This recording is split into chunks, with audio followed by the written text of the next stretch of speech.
apalagi sudah melewati banyak fase generasi sampai sekarang generasi Z, milenial sudah lewat, kemudian sekarang generasi Z.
Baik, mungkin kalau sudah saya minta gambaran dari Bapak Ibu sekalian, kalimat umpan yang sudah disusun, monggo Bu Ika.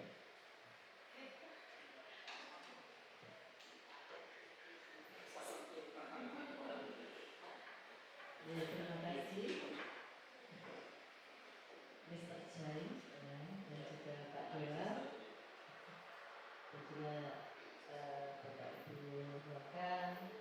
Ibu Waka dan teman-teman semuanya, juga Mas Tio. Ini karena saya dua-duanya dengan tatib, maka kita memimpikan murid-murid yang pertama itu adalah disiplin dan punya motivasi tinggi dalam belajar, sehingga mereka bisa menjadi siswa yang berprestasi, berbudi pekerti luhur dan terampil. Itu impian saya. Terima kasih.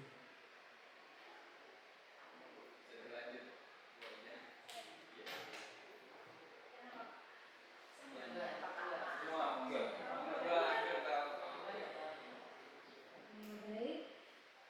Di pertanyaan nomor 2, kita percaya bahwa murid adalah individu unik yang memiliki potensi untuk dikembangkan, baik itu potensi akademik, non-akademik, maupun potensi lain yang bahkan belum kita sadari sebagai guru pengajar yang mendampingi mereka sehari-hari. Saya ingin yang pertama, kita menginginkan murid-murid yang pandai, pintar, cerdas, yang berakal, terampil dan kreatif. Kreatif itu adalah menciptakan sesuatu yang baru, yang belum ada menjadi ada, yang ada sudah menjadi baru. Nah, itu yang disukai saya kreativitas. Sesuai dengan bahasanya Pak ya, guru seni.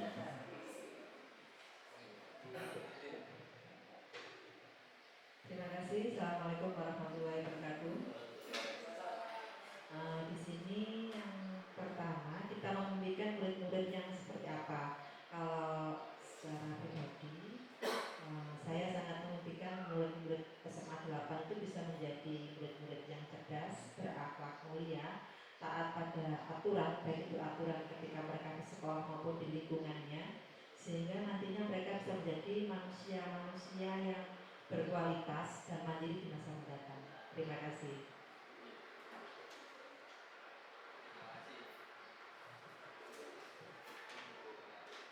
Terima kasih.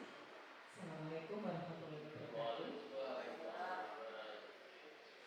Kita memimpikan murid-murid yang menurut saya tangguh, sehat jasmani rohani, cerdas dan religius. Dalam arti anak-anak itu punya adab, karena adab itu di atas ilmu. Kemudian beriman dan bertakwa kepada Tuhan Yang Maha Esa. Seringkali juga saya sampaikan bahwa jadilah anak yang selalu bisa mensinergiskan antara olah pikir, olah hati, olah rasa, dan olah raga. Jika kamu sudah menguasai itu, pasti kamu bisa menjadi anak yang bisa membawa diri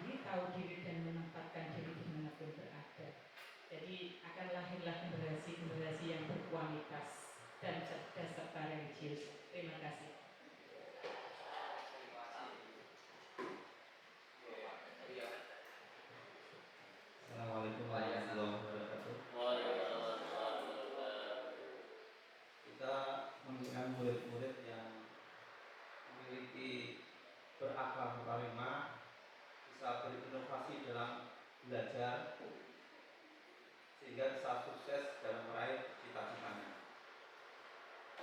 Cukup. Nanti begini terakhir menyimpulkan.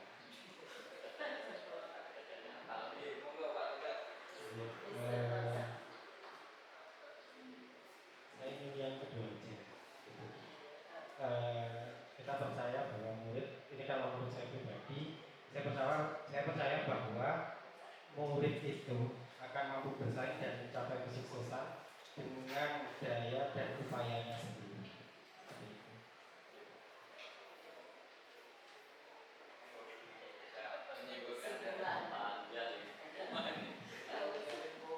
Iya, terima kasih. Assalamualaikum warahmatullahi wabarakatuh.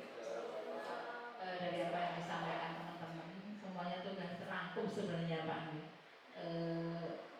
Sepertinya sudah sama dengan visi misi kita yang sesungguhnya, bahwa tadi dari Bu Tika menyampaikan bahwa anak kita ini anak-anak tertib, kemudian gitu, yang disiplin, gitu, disiplin, dan kemudian dari Bu Wahida bahwa anak-anak kita itu anak-anak yang unik, yang memiliki potensi masing-masing, gitu, yang kita tidak tahu, bahkan ada hal yang mungkin dari dalam anak-anak yang belum muncul itu, kemudian dari Bu Titin bahwa menginginkan anak-anak yang bisa mandiri, yang bisa nantinya apa ya, sukses di yang akan datang, bisa bersaing di kemudian hari. Kemudian dari Bu Sunati tadi juga sudah disampaikan bahwa anak-anak kita harus yang pertama berakhlak mulia. Berakhlak mulia artinya dia menjalankan perintah-perintah agamanya sesuai dengan agamanya, kemudian sehat jasmani rohani dia berarti dia ingatan. Kemudian yang terakhir adalah berprestasi. Dari Pak Lester tadi juga sama ya, yang anak-anak juga nanti punya impian yang besar, bisa mengembangkan bakatnya. Jadi intinya dari semua yang disampaikan Bapak Ibu guru bahwa kita memimpikan murid-murid kita adalah murid-murid yang tertib, kemudian murid-murid yang berakhlak mulia, kemudian yang berprestasi, yang nantinya memiliki skill yang bisa menjawab tantangan zaman di kedepannya, sehingga anak-anak kita bisa mandiri dan kemudian bisa berprestasi. Nanti mungkin Pak Dewa yang intinya dari semuanya bisa kita jawab semuanya, bahwa Bapak Ibu guru di sini punya mimpi-mimpi yang sama sebenarnya dari anak-anak kita. Nanti Pak, saya akhiri. Assalamualaikum warahmatullahi wabarakatuh. Ya, terima kasih banyak Bapak Ibu sekalian atas atensi dan responnya. Kita sama-sama sepakat bagaimana visi misi sekolah, yaitu ada 3 hal yang bisa kita tonjolkan. Mungkin yang pertama berakhlak mulia, kita sepakat bersama dari perspektif Bu Siti Kalimah, bagaimana anak itu disiplin. Disiplin itu paling tidak dia bisa kontrol diri, dia bisa tahu gimana tepatnya. Kemudian terampil, tadi ada tambahan juga dari Pak Nan, tidak hanya terampil tapi juga kreatif. Jadi kreatif itu punya ide dan gagasan baru. Yang terakhir adalah berprestasi, karena sebuah lembaga besar harapan outnya itu ya. Jadi bagaimana output dari pembelajaran kita itu adalah prestasi. Baik, prestasi itu tidak hanya secara akademik tapi juga non akademik. Ini berarti ada dimensi-dimensi yang sudah kita tonjolkan bersama, bahwa dari kalimat tumpang itu kita sama-sama menemukan 3 gagasan dasar: akhlak mulia, terampil, dan berprestasi. Kemudian sebagai sebuah gambaran saja kalau saya coba menganalisis sendiri dulu kegiatan yang kaitannya dengan 3 ide pokok itu mungkin ada tambahan lagi itu. Jadi kegiatan yang dilaksanakan baik saat pembelajaran atau dalam menciptakan budaya positif. Artinya visi-visi kita ini yang sudah kita lakukan. Kalau saya menggambarkan tadi ada budaya 5S, kita sudah jalankan dalam seharian, sholat berjamaahnya, kemudian untuk meningkatkan senyum, salam, sapa, sopan, kemudian literasi di salah satunya baca yang sering kalau terampil ada project kelima, prodistik, prestasinya kita kegiatan kita kembangkan melalui kegiatan ASN dan ada grant salah satunya di kelas atlet. Mungkin ada tambahan atau ada yang perlu didiskusikan bahwa kegiatan-kegiatan sekolah kita ini sudah mencerminkan dari visi itu atau kalau tidak inilah sebuah gambaran. Kalau yang saya tulis ini hanya sebagai tematik. Ya, sudah digambarkan bahwa rumusan prakarsa perubahan ini. Kemudian tadi di awal kita menyusun sebuah visi melakukan proses atap di mana aset atau awal yang kita inventaris bersama di antara aset yang dimiliki sekolah, ya, seperti fasilitas pembelajaran, ada laboratorium, ada masjid, lapangan olahraga. Kemudian dari segi SDM kita punya guru, kemudian penganggaran kita sudah cukup mumpuni walaupun kita belum dapat sponsor dari luar, tapi paling tidak penganggaran ini sudah bisa mengcover kegiatan pembelajaran. Atau ada yang perlu ditambahi? Pak Nana?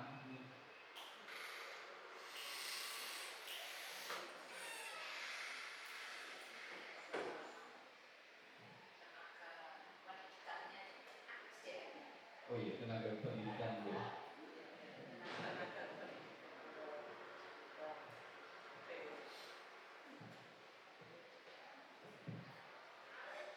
Terima kasih. Terkait dengan aset yang dimiliki oleh sekolah, fasilitas pembelajarannya memang dari laboratorium, baik laboratorium sains maupun TIK juga ada, kemudian masjid yang bisa mendukung untuk pembelajaran PAI, kemudian lapangan olahraga yang bisa mendukung untuk pembelajaran NJAS, dan juga auditorium, Pak. Ya, fasilitas itu yang sangat mendukung juga. Apapun kegiatannya kita sangat memanfaatkan auditorium untuk pembelajaran juga, seperti PLS dan sebagainya. Mungkin dari kegiatan nasional kita, gitu. Itu juga kita melaksanakannya di auditorium. Ya. Terus kemudian terkait dengan SDM kita adalah guru-guru profesional, guru-guru kita dan juga tenaga kependidikan dari PU, ruang perpus, PK, BK. Kemudian anggaran bos BPUPP, komite, dan juga kita ada kelas khusus, kelas cerdas istimewa. Di situ juga ada anggaran yang bisa mendukung untuk kegiatan bimbingan belajar, autistik.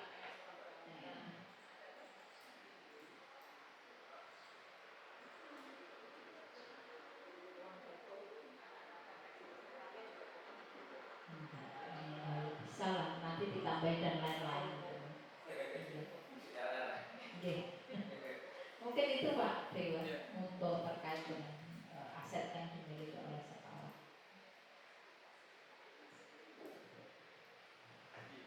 Terima kasih banyak Bu Dini atas respon dan masukannya. Jadi fasilitas yang kita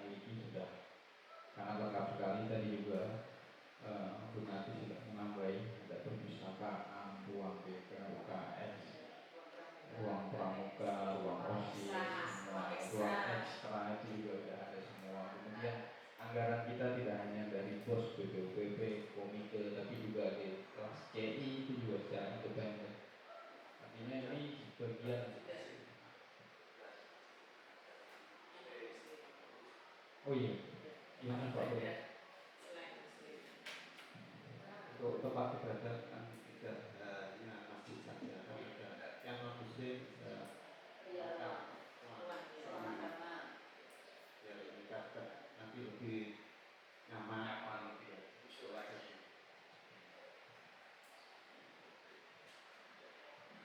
Terima kasih. Jadi apa yang sudah kita rumuskan kemudian kita susun dalam sebuah visi itu paling tidak saya mungkin mau minta tanggapan Bapak Ibu sekalian dari visi misi yang sudah kita buat atau yang kita punya tadi.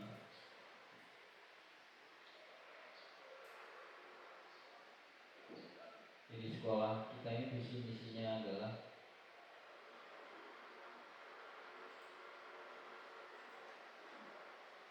mewujudkan generasi yang berakhlak mulia, terampil dan berprestasi. Ya. Artinya dari yang kita bahas bersama, perwujudan visi itu